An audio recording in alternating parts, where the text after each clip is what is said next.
Assalamualaikum warahmatullahi wabarakatuh. Selamat datang kawan-kawan semua di channel Riam Biru. Terima kasih banyak untuk kawan-kawan yang sudah berkenan hadir di channel ini. Apa kabar kawan-kawan semua?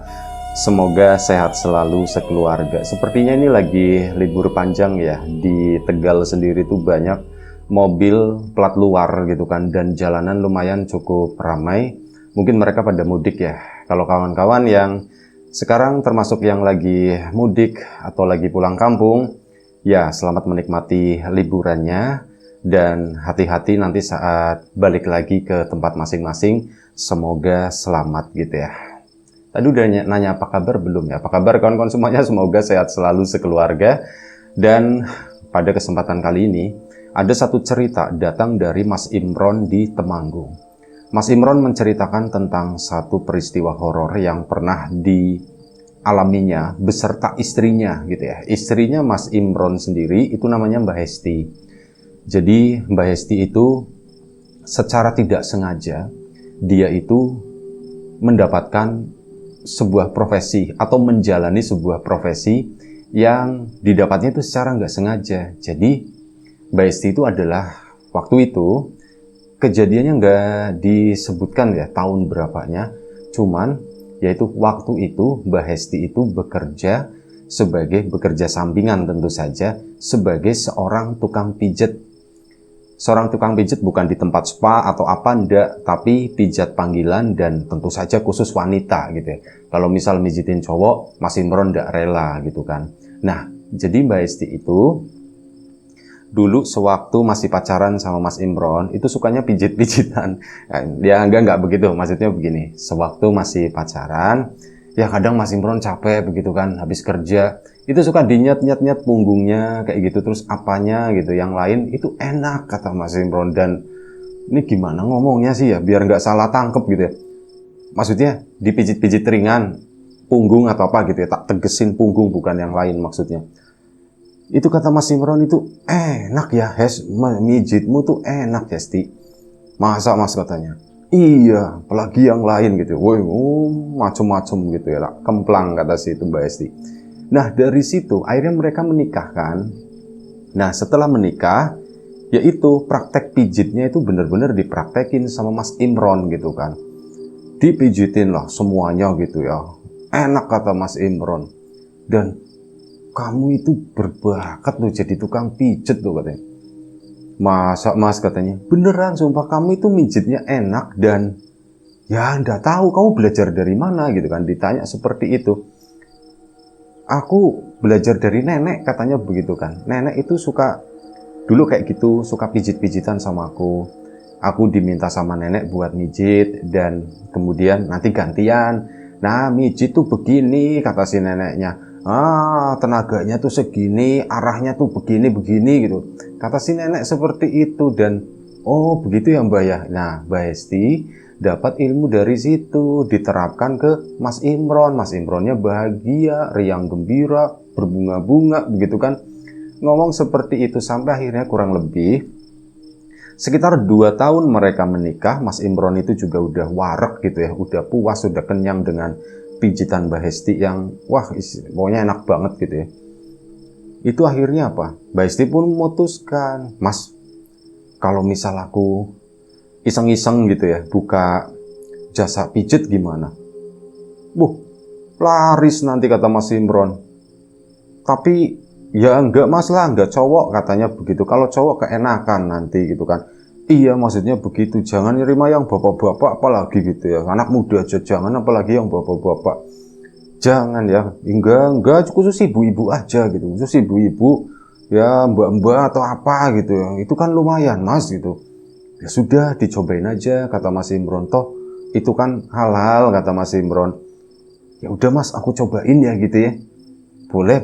Terus gimana ya Mas cara cara promosinya? Ada orang gitu ya, namanya itu tuh Bu Sri. Iya Bu Sri, kenapa? Orangnya kan bawel banget. Kalau dikit-dikit apa suka ngomong cerita ke tetangga. Kamu coba pijitin itu, kata si Mas Imronnya begitu. Kamu coba pijitin itu, kalau dia ngerasain pijitan kamu enak, dia bakal bersuara, katanya bakal ngikrik, kata si Mas Imron. ngikrik mas, kayak jangkrik ya mas, ya itu jangkrik kan ngikrik tapi denger semua gitu. Nah kayak gitu kamu coba itu aja ke Bu Sri. Ya udah mas, nanti tak cobain. Akhirnya seiring dengan berjalannya waktu, kesampaianlah Mbak Esti itu mijitin Bu Sri, dan ternyata Bu Sri menerima dengan senang gitu ya, dengan bahagia, dan ya sudah sesuai dengan harapannya Mas Imron dan Mbak Esti, berkoarlah, ngikriklah si Bu Sri itu tadi. Wah tetangga si itu ternyata bisa mijit si Hesti, aku nggak nyangka. Badannya kecil, ketamplengan begitu, tapi mijitnya tuh enak. Ya tetap aja ngomongnya tuh nggak positif semua, ada dijelek-jelekinnya gitu ya. Tapi lumayan lah, itu iklan gratis. Nah, beberapa hari setelah itu, disitulah mulai ada perubahan di kehidupannya Mas Imron sama Mbak Esti tadi. Mbak Esti mulai kebanjiran. Ya nggak langsung kebanjiran, air tuh kayak menggenang dulu gitu ya. Ada beberapa orang minta dipijit, entah seminggu bisa 3-4 kali, 3-4 orang minta dipijit. Itu lumayan, karena sekali mijit itu harganya juga ya ada duitnya lah, sekitar waktu itu 50 ribuan kata si Mbak Esti. Jadi kata Mas Imron ya yang cerita. Jadi ya udah, akhirnya dijalanin begitu kan. Dari mulai itu 3 sampai punya langganan, itu malah kayak ada orang yang seminggu sekali itu minta dipijit. Ya Mbak Esti menjalani itu dengan senang hati tentu saja. Dan sebelum kita lanjut mijit-mijitnya itu, mau izin mau promo bawang gorengnya biji terlebih dahulu. Bawang goreng renyah, bawang goreng premium, digoreng sendiri tanpa campuran apapun, tanpa tepung, tanpa micin, tanpa minyak, tanpa singkong, tanpa ubi, bener-bener murni bawang goreng ya. Cuman bawang goreng, dan bawangnya itu bawang Brebes, bukan bawang impor. Kelebihan bawang Brebes itu ya bawangnya memang kecil-kecil, tapi kalau ngomongin rasa sama aroma itu nomor 1 ya. Itu kuat banget rasanya, aromanya begitu dibuka itu bleb, jebluk gitu ya. Bau bawangnya itu khas, dan rasanya itu bawang banget. Monggo kawan-kawan yang berminat langsung aja di bawah ini gitu ya. Itu ada di Shopee, TikTok, sama di Tokopedia gitu ada, dan bisa langsung order juga di nyaywiji.com. Silahkan dicek aja untuk kawan-kawan yang berminat. Dan untuk kawan-kawan yang kemarin sudah sempat memesan, terima kasih banyak atas pesanannya. Untuk kawan-kawan yang mungkin belum, ya ditunggu pesanannya. Itu aja. Terima kasih, kita lanjut lagi masalah Mbak Hesti ini. Nah, Mbak Hesti pun akhirnya apa? Itu kan mulai kebanjiran order. Nah, kali ini tuh udah mulai banjir, kayak sehari itu bisa 2-3 kali gitu ya. Maksudnya dari pagi sampai malam, karena fokus ke situ. Anaknya Mbak Hesti masih kecil, anaknya Mas Imron masih sekitar 1 tahun lah segitu. Nah, kalau misal lagi mijit ya dititipin sama neneknya, sama kalau enggak ya Mas Imron yang ngegantiin gitu ya. Nah, itu seperti itu. Dan ya lama-lama ngomongin penghasilannya lebihan gede Mbak Hesti daripada Mas Imron. Mikirnya ya alhamdulillah rezeki gitu ya. Meskipun belakangan Mbak Hesti itu agak sedikit galak. Dalam artian dulu itu kan mijet itu gratis ya sama Mbak Hesti.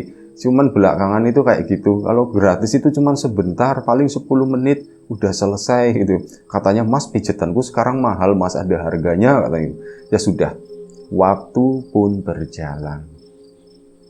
Sampai kurang lebih sekitar 1 tahun Mbak Hesti itu mijet ya. Anak kan udah lumayan cukup gede, udah mulai bisa jalan-jalan kayak gitu kan. Di beberapa pelanggan yang punya anak kecil juga, misal Mbak Hesti lagi mijit, anak pun dibawa ke sana biar ya mainlah sesama anak, emaknya pijit-pijitan gitu. Nah, sampai pada suatu hari itu di kampungnya Mas Imron kedatangan seseorang yang ngontrak di rumah tersebut.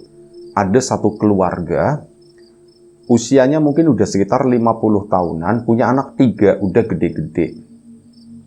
Nah, tinggal ngontrak di satu rumah di situ ya. Anggap aja namanya, ibunya itu namanya Bu Yuli.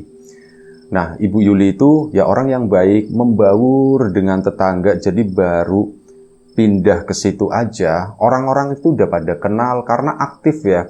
Ada jamiahan, ikut jamiahan, ada acara ini, ikut ini, itu ya. Pokoknya sama ibu-ibu itu gabung, bapaknya juga sama, ada acara selamatan, ya datang, kayak gitu. Ada acara apa, datang bener-bener aktif, dan ya di mata warga itu positif banget lah, begitu ya. Keluarga ini tuh, meskipun mereka pendatang, tapi mereka tuh lebih menyenangkan daripada warga asli situ. Katanya, kata Mas Imron ya. Cuman ya, itu tadi. Ternyata ada sesuatu di balik itu. Jadi begini.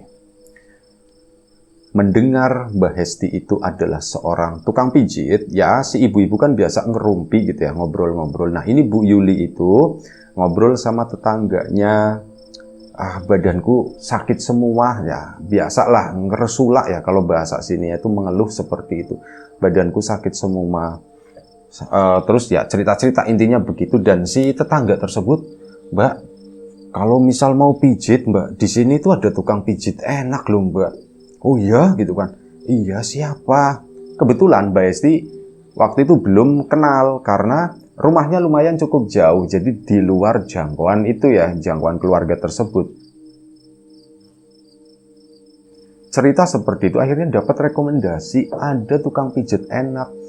Namanya Hesti katanya. Itu terkenal Mbak, nomor 1 di sini. Nggak ada nomor 2-nya soalnya, nggak ada tukang pijit lain maksudnya. Itu paling enak di sini Mbak. Cobain aja dipijitin sama itu. Orang saya aja langganan kok Mbak. Entah ya, kalau lagi ada duit ya 2 minggu sekali. Tapi kalau lagi nggak ada ya sebulan sekali katanya Bu. Enak habis dipijit itu. Enak. Badan tuh enteng gitu. Dan saya tuh ngerasa lebih cantik Mbak katanya begitu. Dan promosi itu, promosi gratis pun terjadi. Dan akhirnya sudah si Ibu Yuli pun berminat. Dan karena nggak kenal sama Mbak Hesti kan, akhirnya meminta tolong si ibu-ibu tadi yang ngobrol, Bu saya pengen dipijit Bu, tapi saya nggak kenal sama. Ya udah nggak apa-apa, nanti tak panggilin katanya begitu kan. Dan biasanya begitu Mbak Hesti, ada orang baru, ini ada yang nganterin, Mbak Hesti itu ya suka berbagi rezeki lah di situ gitu ya. Nah si ibu-ibu itu pun datang, Mbak Hesti ada ini ndak, ada jadwal kosongnya kapan katanya. Oh, saya nanti malam Bu. Saya nanti malam itu kosong satu jadwal, intinya begitu.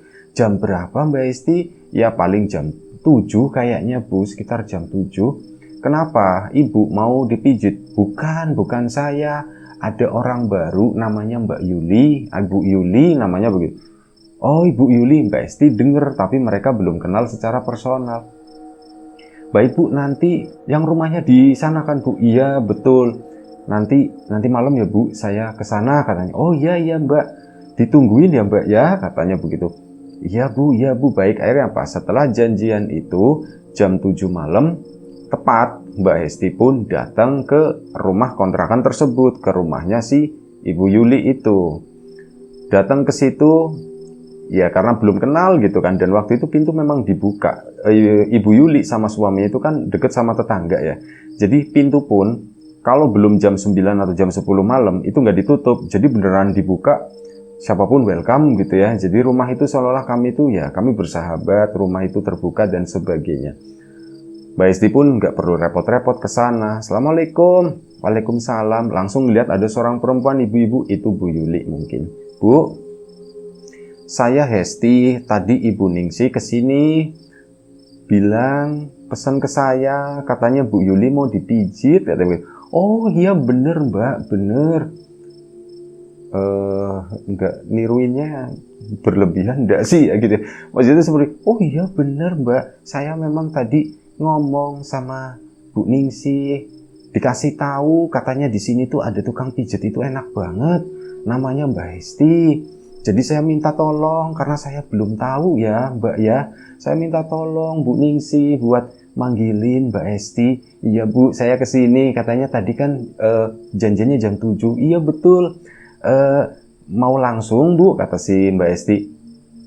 Ya sudah, ayo Mbak sini Mbak. Akhirnya apa? Dibawalah ke kamar ke situ, di kamar depan. Bawa ke kamar ya tentu saja kebutuhan pijat ya, buka baju dan sebagainya. Mbak Hesti pun mulai meracik minyak dan lain-lain lah intinya. Pijitan pun dimulai. Dan setelah beberapa saat, Mbak Esti itu pertama begini, ada mengalami keanehan itu dari awal. Sempat Mbak Esti itu nanyain, Bu, nuwun sewu, mohon maaf, Bu Yuli lagi sakit, Bu? Enggak Mbak, saya enggak sakit. Soalnya ini Bu, badannya tuh panas, katanya, badannya tuh panas banget ini. Enggak, saya memang, ya beberapa belakangan ini badan saya tuh memang panas seperti itu, cuman saya ndak sakit, kata situ. Oh ya sudah Bu, berarti ini Ibu ada yang dikeluhkan sakit atau apa? Enggak sih Mbak, sakitnya tuh cuma sakit pegel-pegel, capek kayak gitu ya. Terus bawaannya tuh badan kaku, susah digerakin dan sebagainya gitu ya. Dan akhirnya apa? Mbak Esti pun ya sudah mulai mijit, dikasih ya servis paling bagus lah sama Mbak Esti. Si Ibu Yuli pun sepertinya menikmati, mata merem gitu kan, sambil begitu doang. Terus, nah disitulah sekitar 15 menit pijat itu berjalan, Mbak Esti merasakan, jadi dia tuh lagi geleser gitu ya, punggung, itu ada yang gerenjel gitu. Ada sesuatu yang nongol di balik kulit punggung si ibu tersebut. Gerenjel ini apa sih, kata Mbak Esti. Bu, sebentar Bu, ini apa ya Bu ya? Itu ada yang panjang, mungkin sekitar 10-15 cm di dalam kulitnya sih, kulit punggungnya Ibu Yuli tadi. Dan sesuatu itu tuh bergerak, ngeluser-ngeluser di sana, ke atas, ke bawah, begitu kan. Bu, ini apa Bu? Ibu sakit enggak Bu? Ibu sakit enggak? Ibu Yulinya diem aja waktu itu ditanya. Itu bener-bener jalan kayak kelabang entah apa gitu ya, jalannya itu secepat itu, kowal pindah-pindah dari atas samping bawah kayak gitu, naik turun. Mbak Esti kan akhirnya bangun, Ibu Yulinya diem aja, akhirnya manggil, Pak, Mas, Mbak, ada anak-anaknya kan di situ. Ini Ibu kenapa, katanya begitu. Akhirnya kan keluarganya masuk ke situ. Bu, bangun Bu. Ini ditutup lagi kan punggung, itu masih kelihatan keluarnya itu kelihatan. Dan setelah Bu Yuli pakai baju lagi, Bu Yuli pun bangun gitu kan. Bu, ibu ndak apa-apa Bu, katanya. Ndak apa-apa Mbak, kata si itu ya. Maaf ya Mbak ya, saya itu kalau misal itunya lagi keluar, saya itu nggak bisa gerak Mbak, saya itu nggak bisa ngomong bahkan, kata si Bu. Oh begitu ya. Nah di situ Mbak Hesti kan bertanya-tanya, Bu, nun sewu, itu apa sih? Nah anaknya yang perempuan, Ibu itu kena santet Mbak, jawabnya seperti itu. Wah Mbak Esti langsung, wah ini di luar ranah nih kalau begini ya, cuman ya cukup mengagetkan juga waktu itu. Kena santet Mbak? Iya kena santet. Tapi Mbak Esti nggak mau mendengar itu lebih jauh lagi ya gitu, karena itu terlalu ranah pribadi lah. Jadi ya sudah, akhirnya apa? Mbak Esti pun, oh ya sudah, Ibu Yuli gimana? Mau dilanjutin lagi atau bagaimana? Iya Mbak, dilanjutin boleh. Tapi kalau itunya keluar lagi gimana ya Mbak ya? Ya sudah, enggak apa-apa, begini aja Bu Yuli. Ibu istirahat aja dulu gitu kan. Yang penting tadi udah kena pijet. Ya mungkin badannya nggak terlalu sakit lagi ya. Kayak gitulah inti kata si Mbak Esti. Soalnya Mbak Esti juga takut. Cuman ya gimana, mau langsung stop juga ndak enak kan waktu itu. Jadi menyarankan untuk udah stop, istirahat aja. Terus nanti ini Bu untuk nggak ngomong ini tuh, sorry, si Mbak Esti nggak ngomong itu, intinya ngomong istirahat dan begitu. Iya Mbak Esti, akhirnya udah istirahat kan. Ya udah saya permisi dulu. Waktu itu kan mau dikasih uang. Mbak Esti merasa ndak enak. Bu, ndak usah Bu, saya itu belum selesai mijitin Bu Yuli, jadi Ibu ndak usah ini. Nanti gampang aja lah kalau misal Bu Yuli udah enakan, nanti mau dipijit lagi, udah itu aja. Ini ndak apa-apa, harga ini promosi, jadi saya gratisin, kata Mbak Esti. Tapi ndak apa-apa ini Mbak Esti, ndak apa-apa Bu, beneran ndak apa-apa. Nanti malah kalau misal Ibu maksa, nanti saya diundang lagi nggak mau kesini. Oh udah dibegituin, akhirnya ya sudah. Bu Yuli pun menerima, Mbak Esti pun akhirnya pulang. Nah begitu pulang sampai rumah, malam hari nih udah siap-siap mau tidur, si Mas Imron minta pijit, tapi Mbak Estinya, Mas aku lagi capek Mas. Oh ya sudah, memang beda banget malam itu setelah mijit Bu Yuli. Saat mau tidur, mata udah merem gitu kan. Mbak Esti itu ngerasa di tangan itu ada yang gerak, krepet. Itu mirip kayak ada seekor kelabang itu kayak lagi ngejalar di tangannya gitu, tangan kanan. Mbak Esti kan langsung dibeginin, dikipatin, nggak ada apa-apa. Kayak gitu terus, malam itu nggak bisa tidur.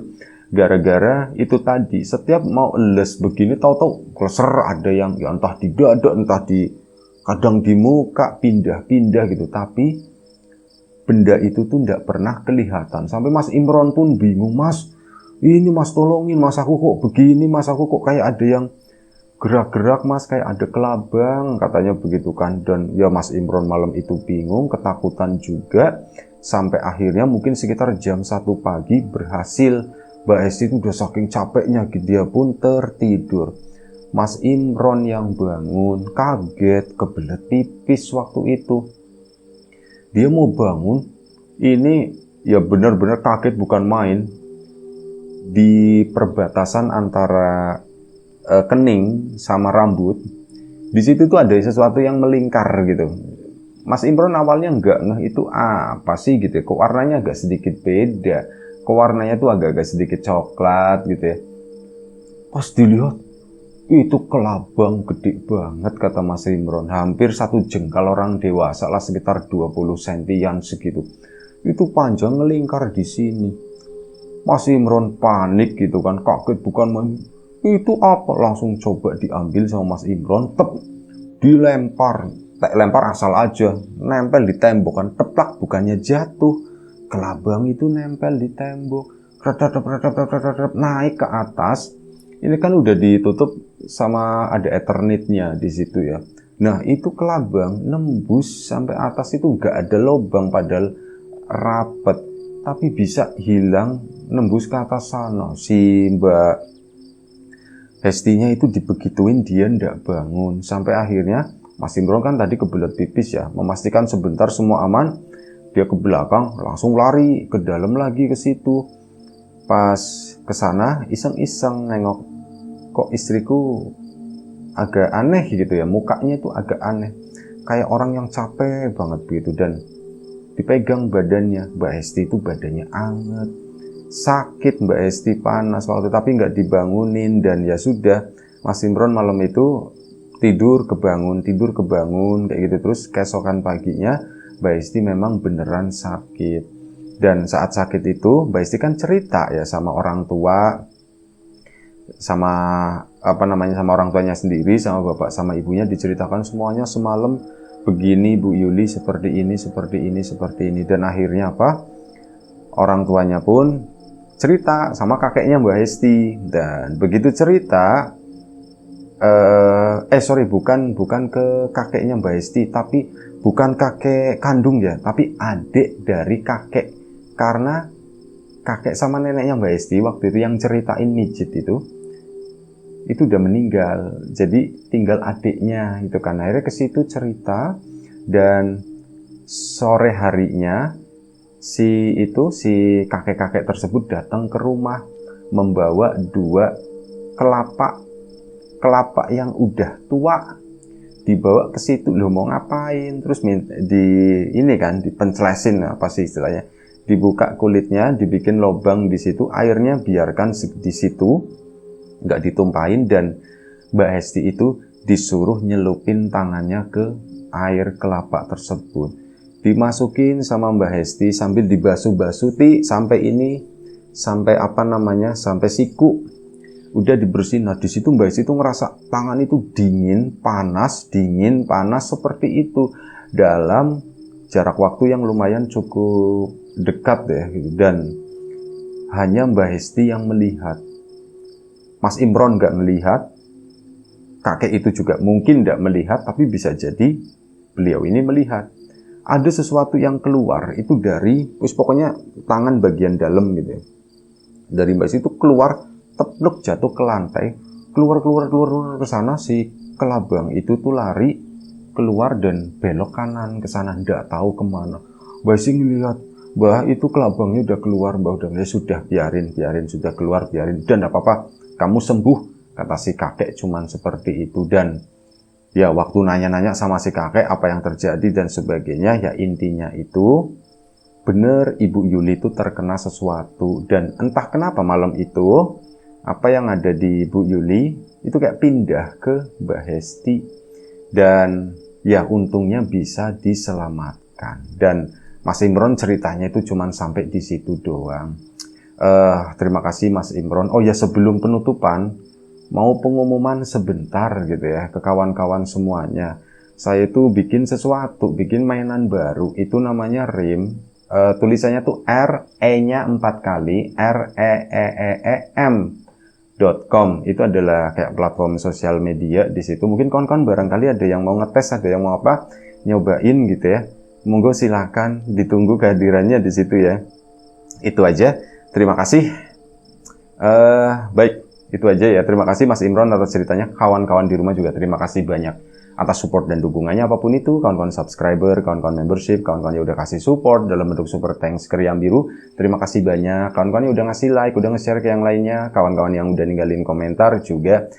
Terima kasih banyak. Dan kawan-kawan yang sudah memesan bawang gorengnya Wiji, tentu saja tak lupa terima kasih banyak. Doa terbaik dari kami untuk kawan-kawan semua, semoga selalu diberi kemudahan dalam hal apapun, termasuk kemudahan dalam hal rizki, yang sakit segera diberi kesembuhan, yang sehat tetap dijaga kesehatannya. Sampai jumpa di episode selanjutnya Riam Biru.